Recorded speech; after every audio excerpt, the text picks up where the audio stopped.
The courtroom confrontation. Judge William Prescott adjusted his black robe as he settled into the high-backed leather chair that had been his domain for the past 17 years. The Houston Municipal Courtroom stretched before him like a kingdom. Polished oak barriers, the American flag hanging limply beside the Texas state flag, and row upon row of uncomfortable wooden benches designed to remind visitors they weren't here for comfort. It was Tuesday, Traffic Violations Day. Prescott hated Tuesdays. An endless parade of excuses, tears, and occasional hostility from people who couldn't follow simple traffic laws. He glanced at the docket, 37 cases, which meant another long day of the same stories he'd heard thousands of times before. Next case, he called, his voice carrying the weight of authority and impatience. Case number 47,293, Jackson, Maya L. A woman rose from the fifth row. She wore a crisp navy pantsuit, her natural hair pulled back in a neat bun. Something about her composure immediately irritated Prescott. Most people approached his bench with appropriate nervousness, but this woman walked forward with the steady confidence of someone who belonged anywhere she chose to stand. Maya Lachelle Jackson, Prescott confirmed, peering over his reading glasses. Yes, Your Honor. Her voice was clear, measured. Prescott skimmed the citation. You're charged with operating a vehicle at excessive speed, 47 miles per hour in a 30 zone on Mesa Road 1 on April 3rd. How do you plead? Not guilty, Your Honor. Prescott sighed audibly. Everyone was not guilty these days. He'd been a judge long enough to know better. The radar had caught her dead to rights according to the citation. Officer Reynolds, Prescott called to the uniformed officer standing at the side of the courtroom. Your testimony. The officer stepped forward, flipping open his notebook, though he clearly didn't need it. At approximately 6:45 hours on April 3rd, I was stationed on Mesa Road 1 monitoring traffic. I observed the defendant's vehicle, a black Tesla Model 3, traveling at high speed. Radar confirmed 47 miles per hour in a posted 30 zone. I conducted a traffic stop, and the defendant was cooperative but disputed the reading. Prescott nodded. Standard procedure, standard response. He turned back to the woman.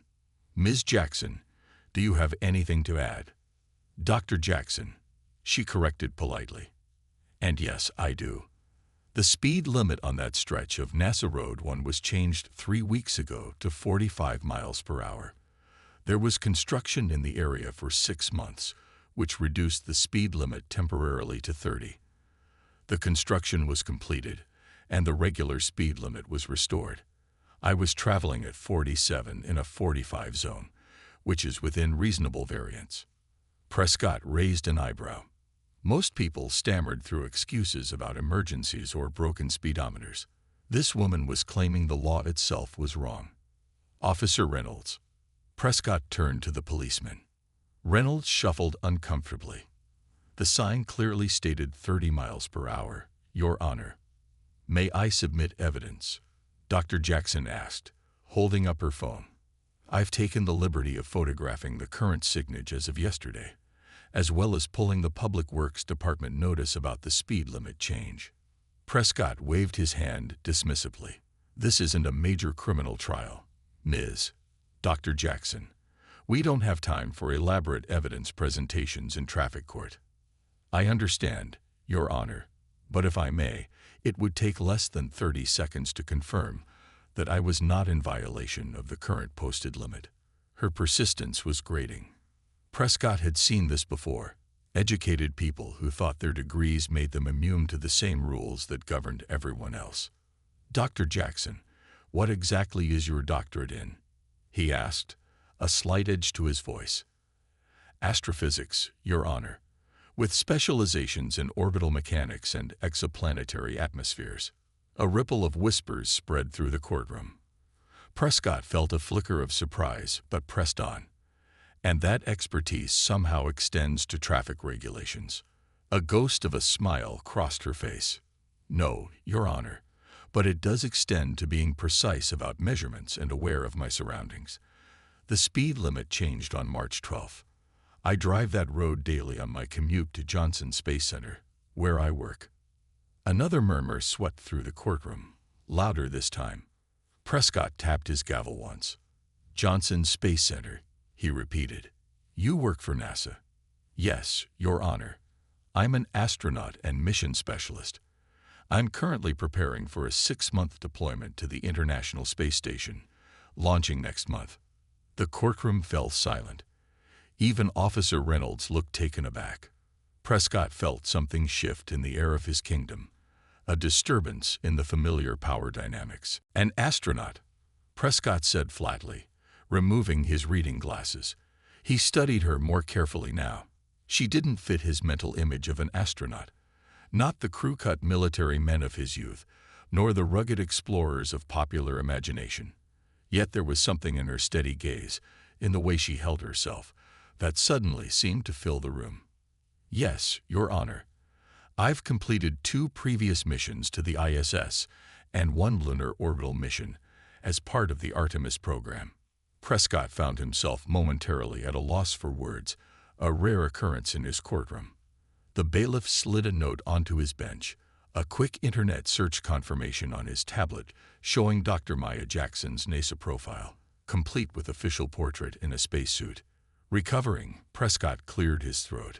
Your occupation, however impressive, doesn't exempt you from traffic laws, Dr. Jackson. I completely agree, Your Honor, she replied evenly, which is why I'm respectful of properly posted limits. I'd be happy to call the Public Works Department right now to confirm the change, or perhaps Officer Reynolds could radio a patrol car currently in that area to verify the posted limit. Prescott's irritation grew, but now it was mingled with something else, a nagging doubt. If she was lying, it would be remarkably easy to verify. The fact that she was so confident suggested she might actually be right. Officer Reynolds, can you confirm whether there have been recent changes to the speed limit in that area? Prescott asked. Reynolds shifted his weight uncomfortably. I can't say for certain, Your Honor. That's not my regular patrol area. I was covering for another officer that day. The courtroom had transformed. What should have been a routine 5-minute case had become something else entirely. Prescott could feel dozens of eyes on him, watching to see how he would handle this unexpected turn. Your Honor, Dr. Jackson spoke again. I understand you have many cases to process today. If it would be more efficient, I'm happy to pay the fine rather than pursue this further. My concern was simply accuracy. There it was, an easy out. She would pay, he could move on, and his afternoon wouldn't be derailed. Yet something about her calm offer bothered him deeply. This wasn't someone trying to weasel out of a ticket. This was someone standing on principle. No, Prescott said finally. That won't be necessary. He tapped a few keys on his computer. I'm going to continue this case for 2 weeks to allow verification of the posted speed limit at that location. He looked directly at Officer Reynolds. I expect you to personally confirm the current posted limit and bring that information back to this court.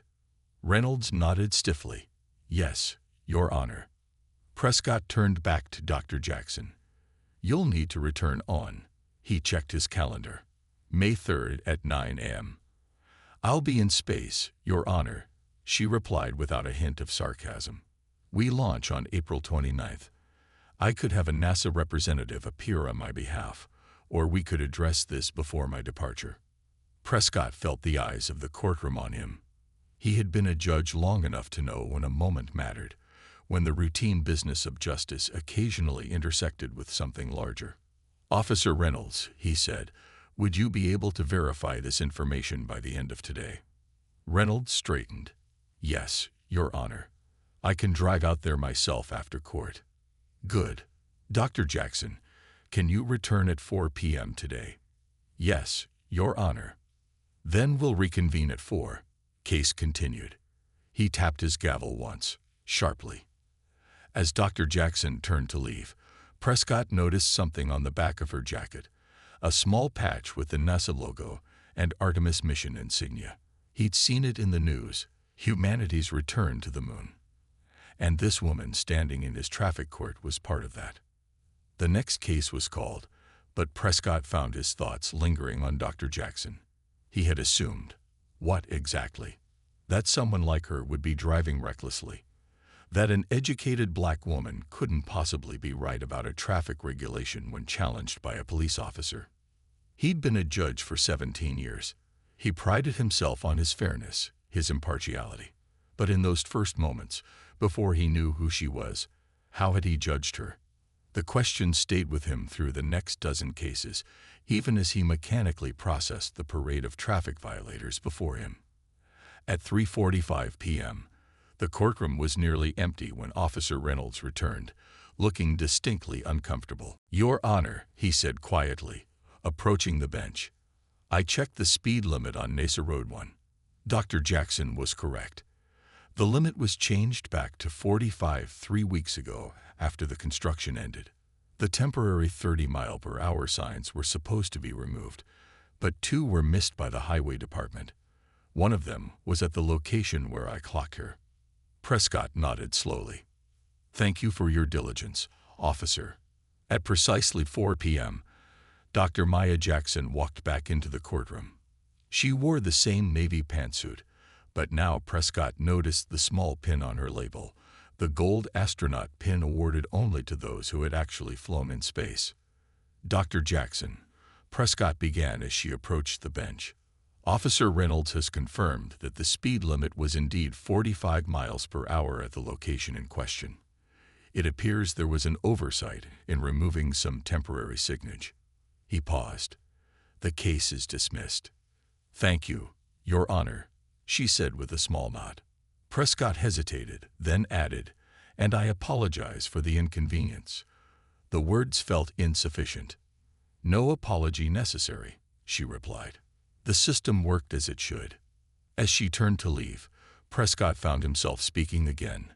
"Dr. Jackson." She turned back. "When do you launch?" A genuine smile crossed her face for the first time. "April 29th, 600 hours from Kennedy Space Center. My 3rd trip to the ISS, but this one's special. I'll be leading the first all-civilian scientific research team." "Good luck," Prescott said, and meant it. "Thank you, Your Honor," she replied. "We're just doing our jobs, same as you." As she walked out of his courtroom, Judge William Prescott sat alone at his bench, the weight of his robe suddenly noticeable on his shoulders. In 17 years, how many assumptions had he made? How many Dr. Jacksons had stood before him, judged before they even spoke? Outside his window, the late afternoon sun cast long shadows across the courthouse steps. Somewhere above those shadows, beyond the blue of the Texas sky, the International Space Station was orbiting the Earth at 17,500 miles per hour. And soon, Dr. Maya Jackson would be there, looking down at a world where people like him still struggled to see clearly what was right in front of them. Part 2. Beyond Earth's Boundaries. Maya Jackson stood in her kitchen, morning light streaming through the windows as she methodically packed her pre-launch day bag. After 2 previous missions, the routine was familiar, but never routine. Every item had its purpose, each carefully considered for the astronaut tradition of spending the night before launch in quarantine at Kennedy Space Center's crew quarters. Her phone buzzed with a news alert. She glanced at it, then stopped. "Houston judge makes unprecedented visit to Johnson Space Center to apologize to astronaut," read the headline. Maya shook her head slightly. She hadn't expected Judge Prescott's traffic court dismissal to make the news, much less prompt further action from him. The doorbell rang. Outside stood Kamala, her 16-year-old niece, overnight bag in hand. "Aunt Maya," she exclaimed, wrapping her arms around the astronaut. "Mom said I could stay with you until you leave for Florida." Maya hugged her back. "Perfect timing. I was just finishing my packing." Inside, Kamala flopped onto the couch, her eyes drifting to the framed photos on Maya's wall. Most were expected. Maya in her blue flight suit, Maya at mission control, Maya floating in the International Space Station. But one photo showed a much younger Maya standing beside a burned-out apartment building, her arm around an elderly woman. "Is that Grandma Rose?" Kamala asked. Maya paused her packing. Yes, the day of the fire. I was 14. That's when you decided to become an astronaut, right? You told me that story. Maya smiled. Not exactly. That's when I decided nothing was impossible. The memory washed over her in waves. The apartment complex where they lived had caught fire in the middle of the night. She'd been the one to smell the smoke first, to wake her grandmother. As they fled down the stairwell, Maya had heard crying from the third floor. Without thinking, she'd run back up, found the Rodriguez family trapped by flames, and led them to a back exit she knew about from playing in the building. The next day, a local reporter had interviewed her. You could have died going back in there, he'd said. What made you do it? 14-year-old Maya had shrugged. Someone needed to. The newspaper headline had called her a local hero, but it was what happened after that had changed everything. A NASA engineer had read the story and reached out, invited her to tour Johnson Space Center. That single day, seeing the spacecraft, meeting the astronauts, hearing about the stars, it had ignited something in her that never went out. Aunt Maya. Kamala's voice pulled her back to the present. What are you thinking about? How paths cross, Maya replied. How you never know which moment will change everything. Her phone buzzed again. The mission director, confirming tomorrow's flight to Kennedy. In 3 days, she would be strapped into a capsule atop millions of pounds of controlled explosives, blasting toward the stars. The thought still thrilled her after all these years. Hey, Kamala said suddenly, scrolling through her own phone. Isn't this the judge from your court case? She held up the screen showing a news article with a photo of Judge Prescott standing outside Johnson Space Center. Maya took the phone, curious. The article explained that after dismissing her case, Judge Prescott had taken the unusual step of contacting Johnson Space Center to arrange a visit. He had met with directors and educators there, discussing a new program to bring more underprivileged youth to the Center for Educational Opportunities. That's unexpected, Maya said softly. Is he the racist judge you told Mom about? Kamala asked bluntly. Maya winced. I never said he was racist. I said he made assumptions. She handed the phone back to Kamala. And it looks like he's trying to do better. The doorbell rang again.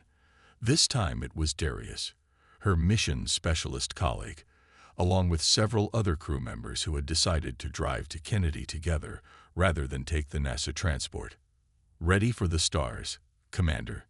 Darius asked with a grin, using her new title for the upcoming mission. Always, Maya replied, grabbing her bag. As the crew loaded their things into the SUV, Maya noticed a black sedan pulling up across the street.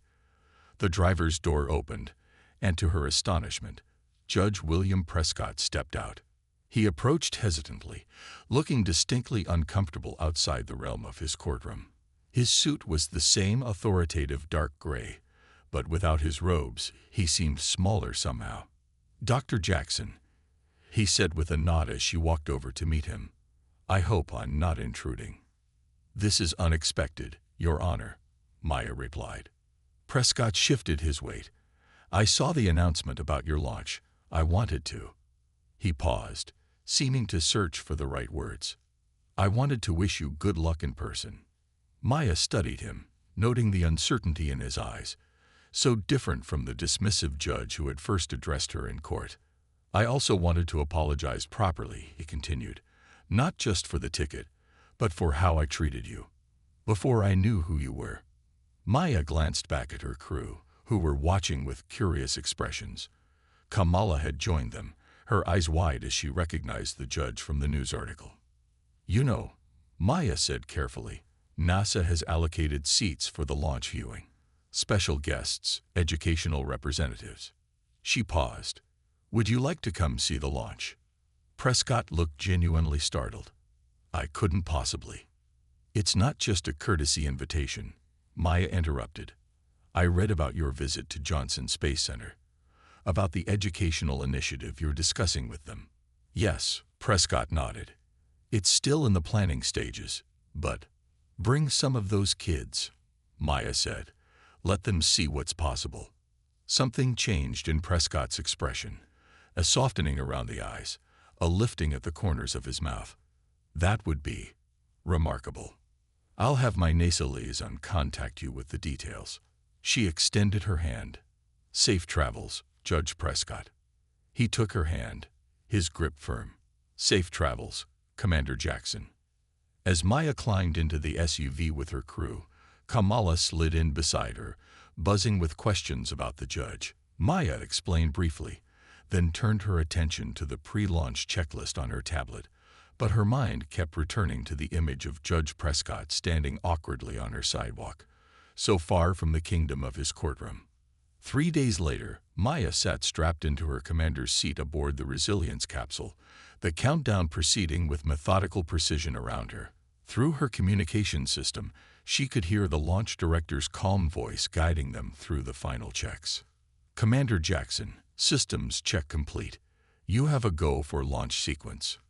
Copy that. Control, Maya responded, her voice steady despite the adrenaline coursing through her.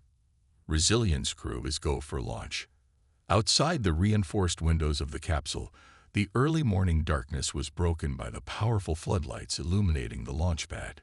In just minutes, she would be commanding this mission, leading her team of scientists on a journey few humans had ever experienced. T-3 minutes, came the voice from Mission Control. Maya's mind flashed briefly to the viewing stand several miles away. Her parents would be there, and Kamala, and dozens of other family members of the crew. And somewhere among them would be Judge William Prescott, perhaps with a group of wide-eyed children seeing their first launch. T-2 minutes. She thought of her grandmother, gone now for 5 years, who had scrimped and saved to help put Maya through college after that fire had taken everything else, who had never doubted, not once, that her granddaughter belonged among the stars. T-1 minute. Maya felt the familiar calm settle over her, the zen-like focus that had carried her through 2 previous launches. The universe narrowed to this moment, to the control panel before her, to the mission ahead. T-30 seconds. She thought of all the intersections that had brought her here. The fire, the newspaper article, the NASA engineer who'd given a tour to a wide-eyed girl from the projects, the teachers who'd pushed her, the mentors who'd guided her, even Judge Prescott, whose courtroom had become another unexpected turning point. 10, 9, 8. Maya's hand rested lightly on the manual override control, a responsibility she would not need unless every automated system failed, but a symbol of her command nonetheless. 7, 6, 5. She drew a deep breath, oxygen flowing clean, and filtered through the spacecraft's environmental systems. 4, 3, 2, 1. The world exploded into sound and pressure and light. The rocket engines ignited with a controlled fury that pressed Maya back into her seat with 3 times the force of Earth's gravity. The capsule shook around them, thousands of components working in perfect harmony to tear them away from the only planet humans had ever called home. Through the window, Maya watched the launch tower fall away, then the surrounding buildings, then the entirety of Kennedy Space Center shrinking beneath them as the Resilience capsule climbed higher and higher on its column of fire. The blue of the sky deepened, darkened, and then suddenly they were through it, into the blackness of space, the curve of Earth visible below. The main engines cut off precisely on schedule, and the sudden silence was followed by the gentler push of the second stage engines activating. "Resilience, you have good second stage ignition," came the voice from Houston. "You are go for orbit." "Copy that. Control," Maya responded. "Trajectory looks nominal." As the pressure eased and the heaviness in her chest lightened, Maya felt the familiar wonder wash over her. No matter how many times she experienced it, this moment, this transition from earthbound to spacefaring, never lost its magic. In the viewing stands miles below, Judge William Prescott stood with a group of 20 students from Houston's 5th Ward, the same neighborhood where Maya had grown up. They watched in awe as the rocket vanished into the blue, leaving nothing but a trail of white vapor against the sky. Beside him, A 12-year-old girl named Zoe, who had never been outside of Houston before today, tugged on his sleeve. Judge Prescott. He looked down at her. Yes. How do you become an astronaut? She asked, her eyes still fixed on the point where the rocket had disappeared. Prescott thought of Dr. Maya Jackson in his courtroom, standing tall despite his dismissive attitude. He thought of his own journey over the past weeks, the research into NASA's educational programs, the uncomfortable conversations about unconscious bias, the realization of how many assumptions he carried into his courtroom every day for 17 years. It starts with believing you can, he told Zoe, and finding people who believe in you too. The girl nodded seriously, still staring at the sky. Prescott followed her gaze, knowing that somewhere up there, beyond the blue, Dr. Maya Jackson was floating free of Earth's gravity, free of its limitations. And perhaps in her wake, a few more earthbound souls might find themselves a little more free as well. In the darkness of space, as the Earth completed its first rotation beneath her since launch, Commander Maya Jackson floated in the observatory module of the International Space Station. Through the cupola's windows, she watched lightning storms flash over the Indian Ocean, ephemeral spider webs of electricity against the blackness. She thought about boundaries, the ones we create, the ones we enforce, and the ones we transcend. From up here, the artificial lines humans had drawn across Earth's surface were invisible. No borders, no courtrooms, no assumptions, just the fragile blue sphere that held everything humanity had ever known. Her crewmate Darius floated up beside her. Beautiful view, Commander.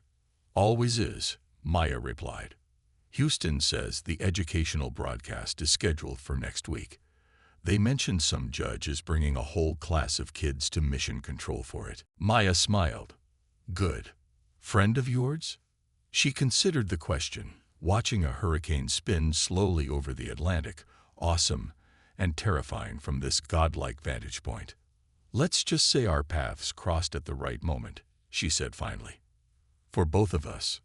Darius nodded and pushed off toward the science module, leaving Maya alone with the stars. She placed her palm against the thick glass of the window, feeling the cold of space just inches away. Beyond her hand, beyond the glass, beyond the atmosphere, stretched infinity. And in every direction, possibility.